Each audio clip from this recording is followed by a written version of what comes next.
for today. So may I request Miss Corinne Veva to lead the opening prayer.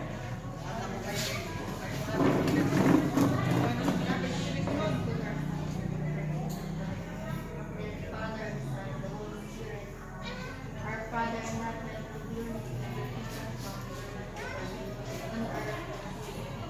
give us this day our daily bread, and forgive us our sins, as we forgive those who sin against us. And don't bring us into test, but deliver us from evil.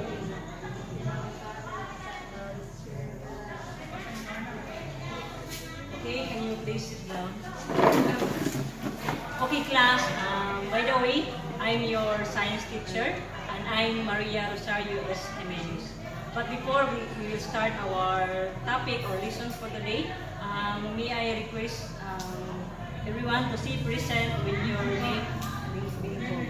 So first, Alec Renz Benson, Anton Maria Angela, El Christine May, El Ken Joseph, Fuentes Lorenzo, Julio Sarah Jane, Corinweva Aluna, Present, Mom. and Torion Abigail.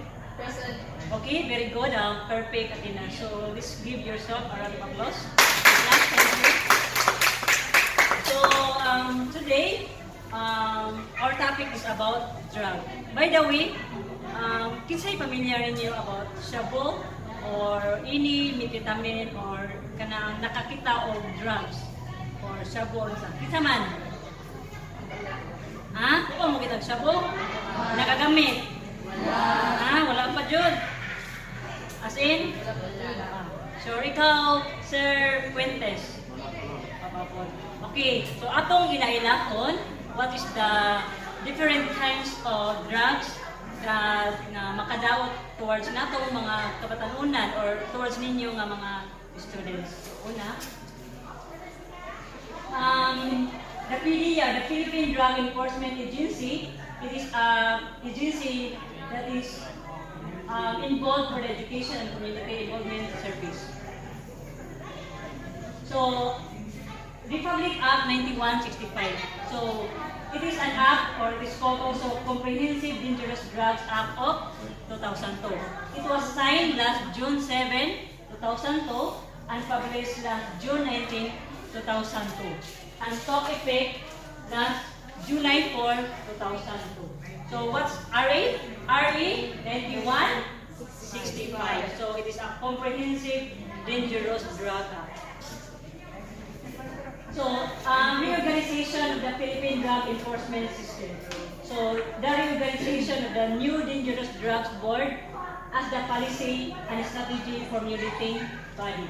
This is also the creation of the PDEA, or the Philippine Drug Enforcement Agency, as it implementing arm. So, ang PDEA, mo ni ang agency, gingon ako nga mo yung sa mga drug lord, another nga mga drugs kanang sealer or co-sealer.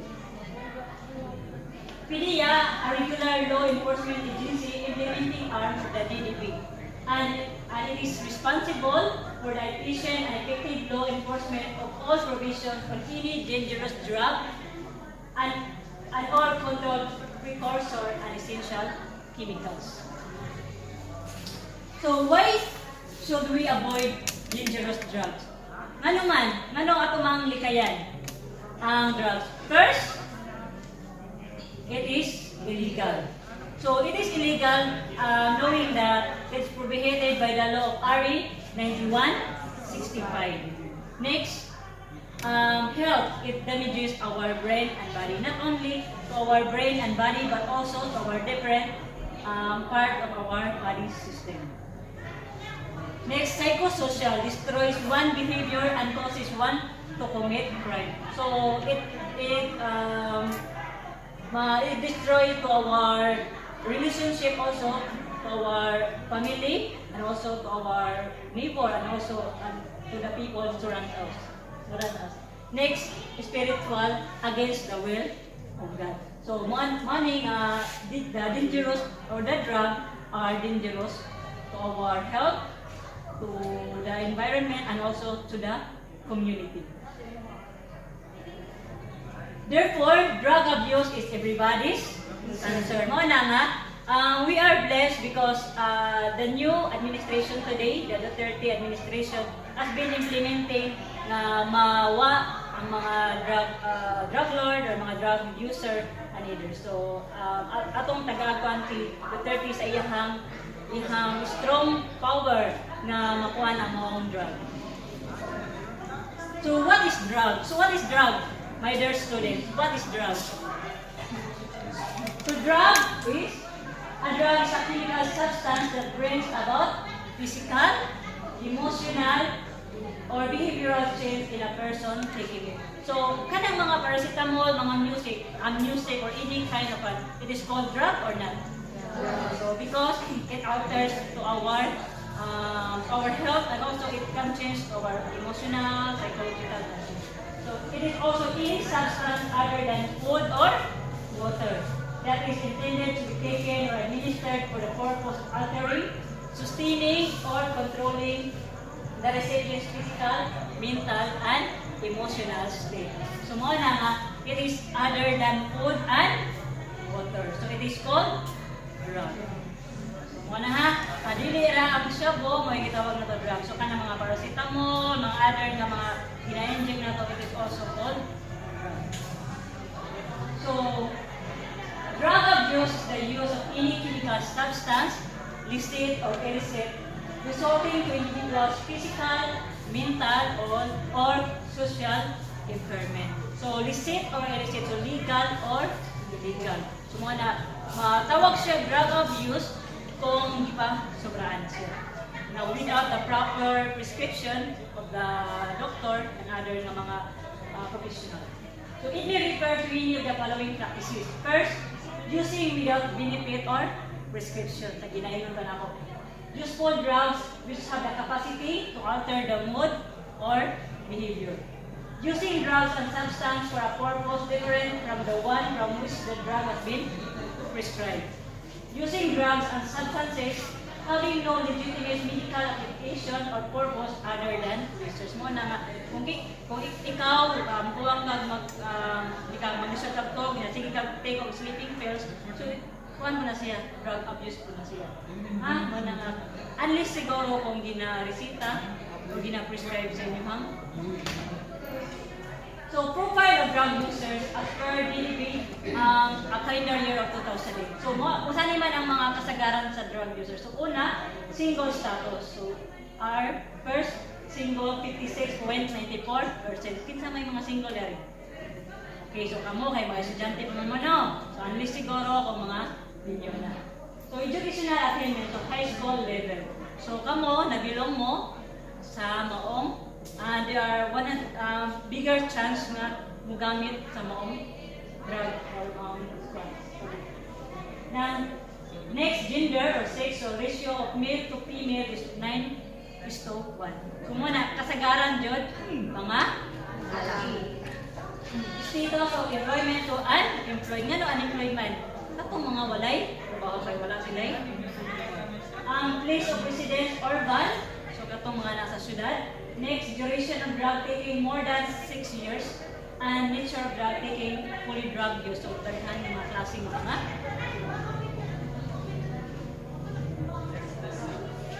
So, okay, so, there are two kinds of drugs. First, what we call that the natural, and next, the synthetic. When we say natural, that is anything comes from the nature. So, example of that is marijuana. So, next, the synthetic, so anything that is produced artificially or processed in the laboratory. So, mga ang shabu, mga ecstasy, another kanang drugs na pinaproduce using the laboratory and other chemicals. So, the classification of drugs. There are 3 classifications of drugs. So, first, what we call that is stimulants, depressants, and hallucinogens. So, what are the 3 classifications of drugs? Stimulants, depressants, And hallucinogens. So, let's take into this the classification of the drugs. So, first, stimulants.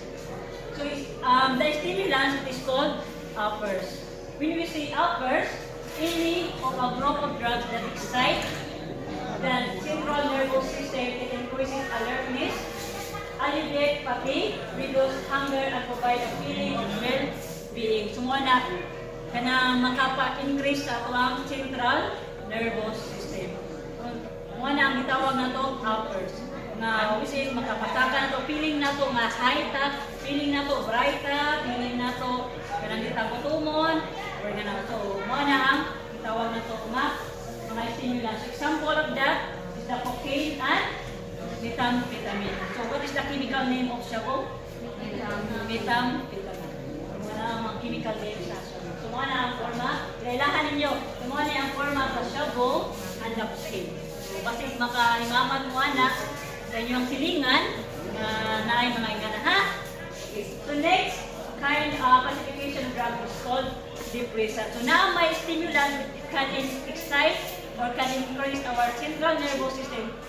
The other classification is what we call the downers or the bars.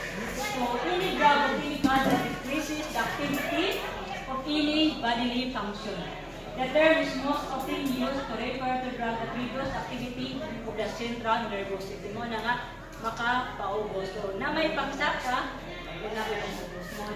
Pareha po sa inyong mga relasyon sa inyong uyab, na usahay, feel na to nga ilag ka, napisahay ka, feel na to nga mumawa na to luma. Diba, Miss Riva? Or Miss Mr. Acasio? Okay, so muna siya. So, example of the depressant are the sedatives, sleeping pills, and the tranquilizers. So, manang katong gusto nga makato, manang nga mag-take of sleeping pills. So, next, the classification of drugs is hallucinogens. It is also called psychedelics. So, first develop as appetite depressant. Any natural or synthetic psychoactive drugs that produce marked distortion of the senses and assemblies and perception. Tumuli siya kanang mga ecstasy, kanang mga rugby, LSD, and ketamine. So, muna itawag na ito hallucinogens. So, the most abused drugs, saan naman? Para ninyo, what is the most abused drugs? Okay, very good. So, shabu. So shabu, 81.36%. Next, marijuana, 33.65%. And next is the paghilas mo na ang rugby. Morning, pwede sa mga wide budget, kaya mga batanon nga kilid-kilid lang. So, mo na ang the most abused jud mo ang shabu. So, drugs of abuse, number 1 is shabu. So, mo na yung forma ha?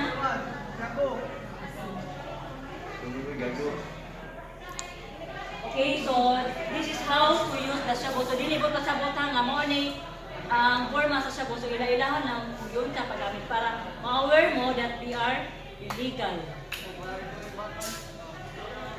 Next. So, the content of shabu first. There are the content of shabu. Ephedrine, choline, acetone, lithium batteries, battery acid, green cleaner, hydrochloric acid, and chloroform. So, mo ni siya mga content. So, din na ito kanan, just for example lang, sa acetone, nail cleaner. So, di ba? Makagawad mo din na siya. Battery acid, corrosive chemical. Green cleaner, so liquid soap. Kani hydrochloric acid, muriatic acid. So, di ba ka nang ipag-liquid sa siya? So, imagine na ninyo, once that kind of chemicals has been intake to our body, so, kung na ang mga so, the immediate effects of the shabu or the methamphetamine. So, morning, katunggi mo na ko nga it is called stimulant, so it excites our central nervous system. So, ito may tabo.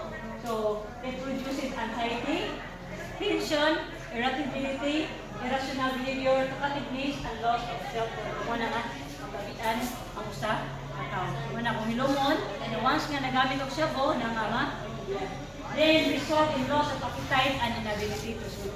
So, kung na mo yung mga kauban or mga friends na feel nila busog, bisa wala na mahaw, na niuto, na nihapon, magbuda na mo na ha, kasi nagamit na din na sa shabu. Then euphoria and elation, feeling of high. feel nila nga hari sila, reyna sila. So can lead to acute psychotic reaction, violent and destructive behavior, and recklessness can be result in accidents. So ang may tabo towards our body, there's a cyst pain, masakit ang maluhan, irregularity of heartbeat, so mga heartbeat, elevated or lower blood pressure, the evidence of weight loss, mo na nga, niwang. And convulsion and death from cardiac arrest. So the long-term effects of this, the use of shabu, masaman, wanang uban buwang. So what we call that, the psychosis, or it is similar term to schizophrenia. Now there's a feeling characterized by the presence of paranoid delusion, auditory and visual hallucination. The paranoia may lead to violent and aggressive behavior. So the long-term use of shabu or the methamphetamine may lead to psychosis. Muna nga, once nga there's mga friends ninyo nga nabuang, so di lang po nato sila i-judge kung nagamit sila either towards their genes and unusual, kamot na kung may mga kaliwat, na nagamit sila shabu and then ginahunong, so it is also called psychosis. So pieces of meat, mga nagamit og mga shabu, so mga niyang may tabo. So in June 2001, so after 3 years of using the shabu, sumana. Okay? Next. So kani they are the Hollywood actor and actresses. So si Perry Bennett, sumana yan po. After 4 years of using the shabu. Then Jennifer Lordrain. And then Joseph Harris. Next, so, kanay nga mga artista or mga Hollywood actor ang actress, so mga ilang mga forma na naggamit og shabu. So mga nga ginahan mo maporma yan na.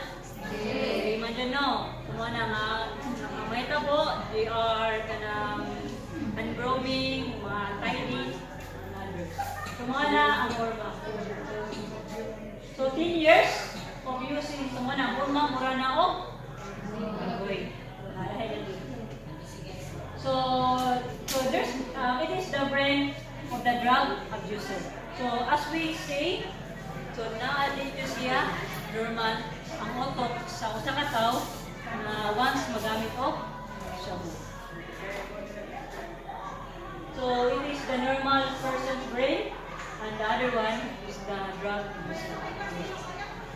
So kani gitawag nato myth bugs kay ang mga drug user o kanang mga grabe na mo gamit kay na sila feel nila nga naay mga bug sa ilahang mga ilang tiil na ilang gamitan og mga sharp materials, the knife and other na ilang lugiton. So mga sila mata na forma grabe na dito ang ilang kay feel nila nga naay pagtumot gimo na og feeling of hallucination mga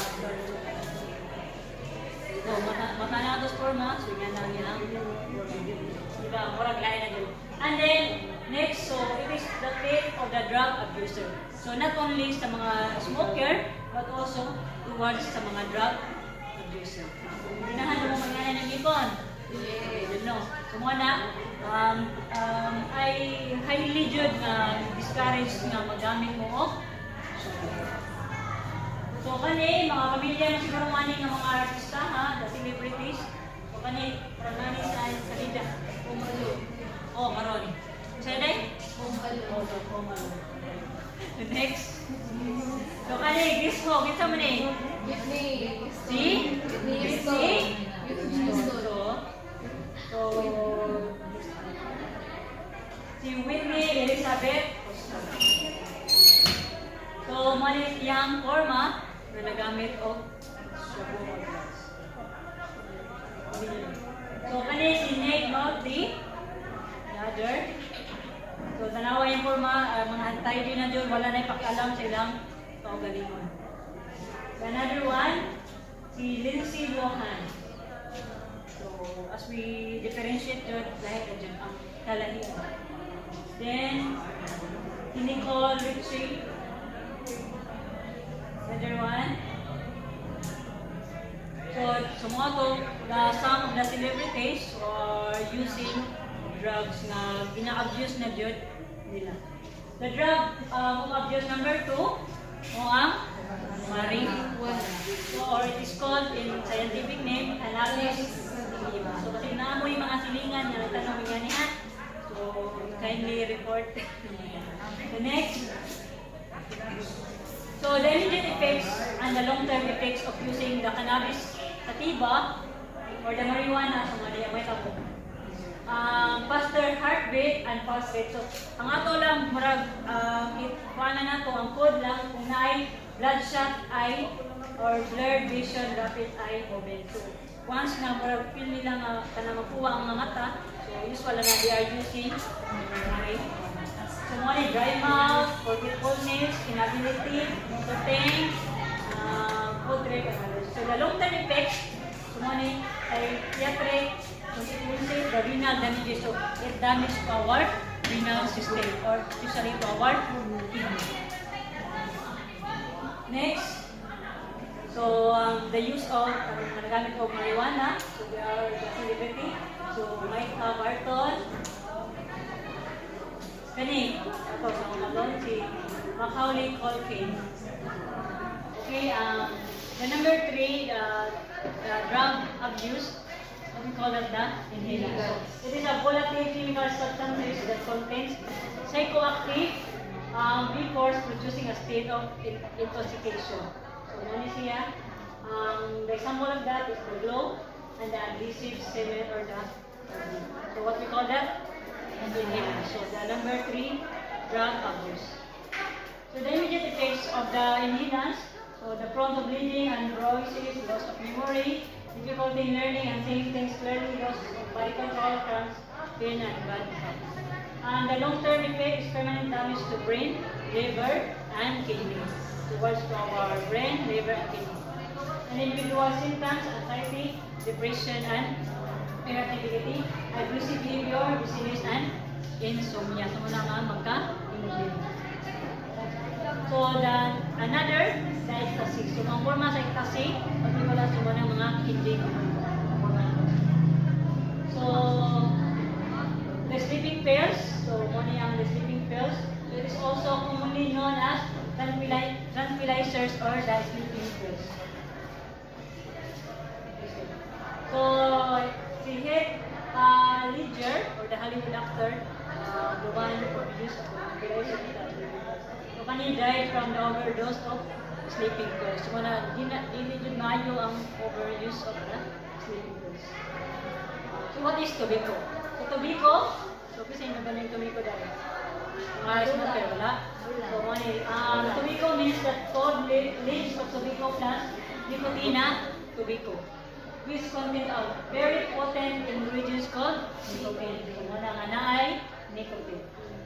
So, nicotine, the tar, and the carbon monoxide, the contents of the tobacco. So, muna ang mga contents of tobacco. So, the nicotine, important active ingredients which is very addictive and toxic and poisonous substance. So, the cigarette contents of the tobacco, so muna na ammonia, there's ammonia, cadmium, carbon monoxide, nicotine, the tar, the vinyl chloride, the cyanide, the DDT, and the formalin. So, ang familiar na nato, kaning formalin, which is used for antibiotics. Imagine na ninyo, kanang chemicals na ginagamit sa patay, so inyong gina-intake or gina-inhale. So, muna yung contents of the tobacco. So, the immediate effects of the tobacco is mainly break, hurt, and also mga baho, and then the others, so increase our blood pressure, the heartbeat, nga naman, yung constrict among blood vessels. May mga constrict, yung naman, gamay ang niyang iwanan. So, the long-term effects, heart attack, sickness, cancer, bronchitis, ulcer, and infertility. Muna, kung kita itong mga smoker, so there's a 100% chance na mag-isod o panganak. Depende po. Kung muna, ang 100, Kaning lung cancer, another. The worst, kanina ni. Another, the normal of the lungs. So it is called the normal lungs. So really normal. So kung differentiate na to, lahat yun ang color sa lungs sa mga smoker.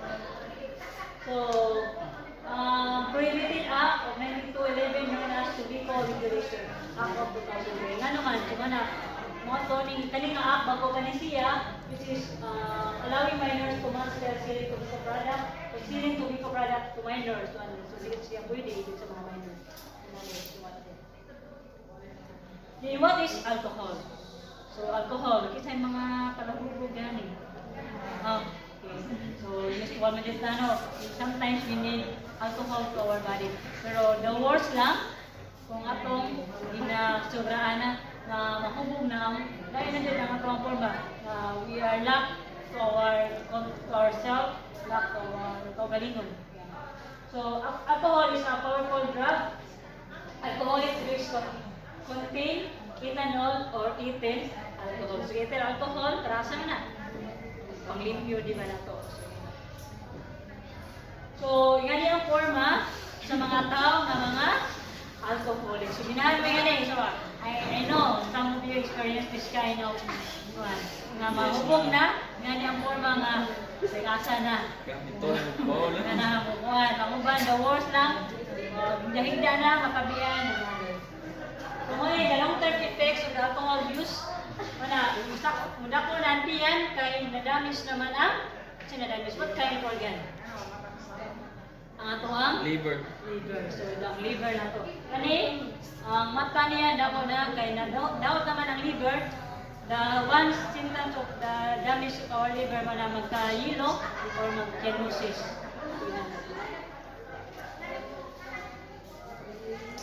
So, reasons why people turn to drug. So, kasi may rason nga no mga youth, especially the youth or among we are using the drugs. So, one is the reason. First, parents who always quarrel in front of the children. So, na some of the students or some of the youth using drugs tungod mo ni ang reason. Dahil without the guidance of their parents, nasamot na ito sa gawat, pwede mag-away na. Then irresponsible parents who don't have time for their children. So katong mga responsible na mga ginikanan, di ba? Sagdan na ng mga So bad influence of friends. Okay. Tinuod ba ni? Okay, mao yun yung kasagaran. Kung inanglan na mas mayo na piliyon na ko ang atong mga higala. So I'm not saying na mga ang tao nga minom, mga bad na jud. So what is I mean? Kanang drink, moderately yan drink. Di maabot sa time na murag kada adlaw na jud ninyo ang inyong ang panginom.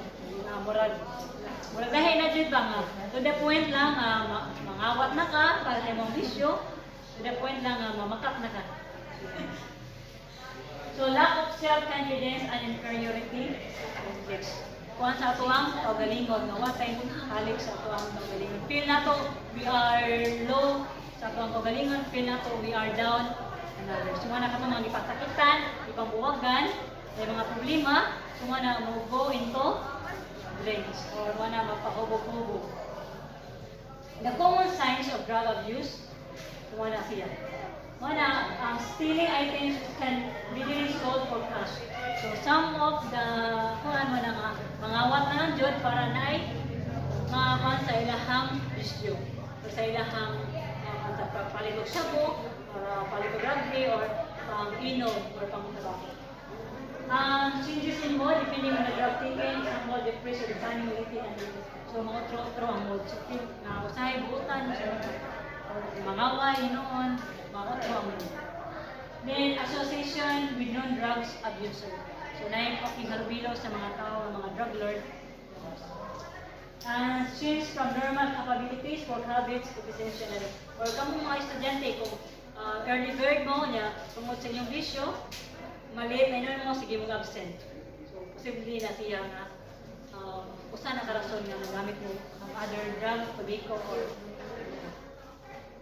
change in attendance of work and school. Ano yung wearing of sunglass? Bisa gabi kung ano, sa nila.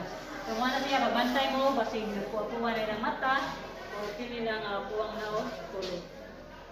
Ang core physical appearance including inattention to dress and personal hygiene. So, mga katong mga example ng mga artista o mga celebrity, way mga iles o mga formal, like so mailhan man din ninyo, pinatong mga wilig ko dari.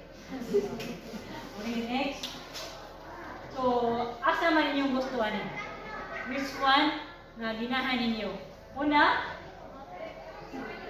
asa man eh? So, cemetery. Cemetery, ang kani? Gustuhan? Ordering? Mental? So, magpili mo asa mo gustuhan eh. Ari ba mo mapriso, mamatay, or mag-promote sa mental health o mga psychiatric ng mga ward. May nga na kundiin, ayukon sa mga buang. Buang sa tungod sa drugs. So, muna, my dear students, so, please think, angay ba dyan na siya na gamito ninyo, or it can benefit to our body ba dyan. Napadyo, maayong makontribute na to ang paggamit sa mga, not only the illegal drugs, but also itong smoke or drug alcohol. Okay? So, did you understand my short? Nasabtan ra? Ha? So, short yun mo. So, para lang a short evaluation, kung nakasabot ka din mo sa maong topic na itong ginaiskutan, so, mag-oral lang ta, gamay lang dyan, sa'yo na dyan kayo. And then, every answer is correct. Kung nabina mo dyan mo, okay?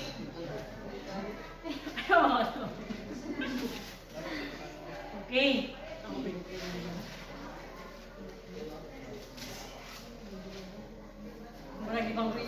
Masa ginahan yung oral or written exam? Written. Oral lang. Written. Oral written. So first, what is drug? Dili dyan ingon nga katulong sa inyong nabanan. What is drug? Miss L. So what is drug?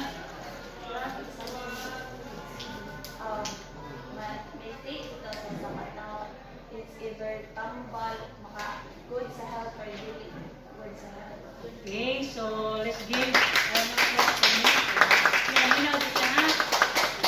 So another one, a Republic Act, it was signed last June 7, 2002, and it's also called Comprehensive Dangerous Drug Act of 2002. Isa man, hands up. What RA? Another one. Okay, Miss Silio. 165. RA 91, 65. So let's give a round of applause to Miss. Another one. What are the classification, or what are the three classification of drugs that have been tackled? Miss Torreon.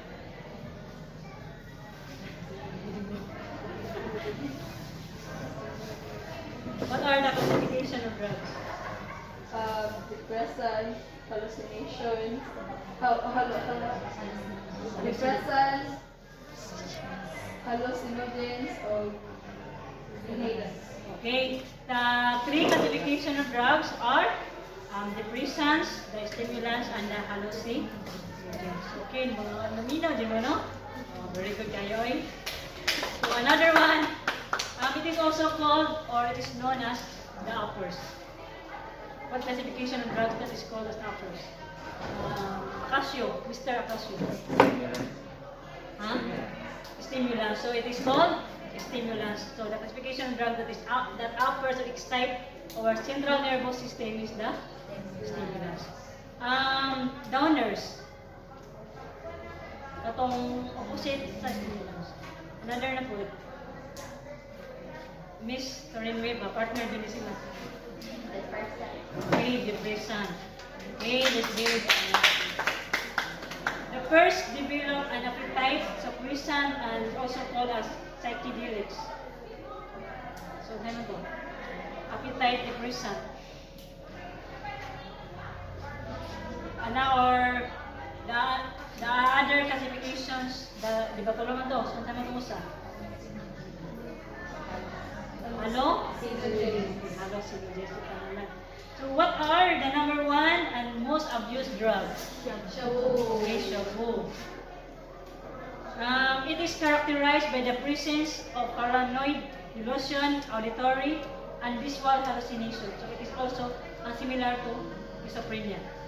Or the long-term effects of using the drugs. Psychosis. Another drugs of abuse that have been there's a bloodshot effects. So the cannabis, sativa, or the Marijuana. and the last one, so it is called as volatile or chemical substance that contains psychoactive, or just for example the rugby. What we call that? Okay, so very good tayo, no? So, I hope my dear students, so na-suit sa inyo ang utok, ang mga about sa drugs and others. So, what we can see lang, I discourage sila the use of illegal drugs and others. So, after no, and then see you next tomorrow to our event. Okay, so may I request Sir Fuentes to lead the closing prayer.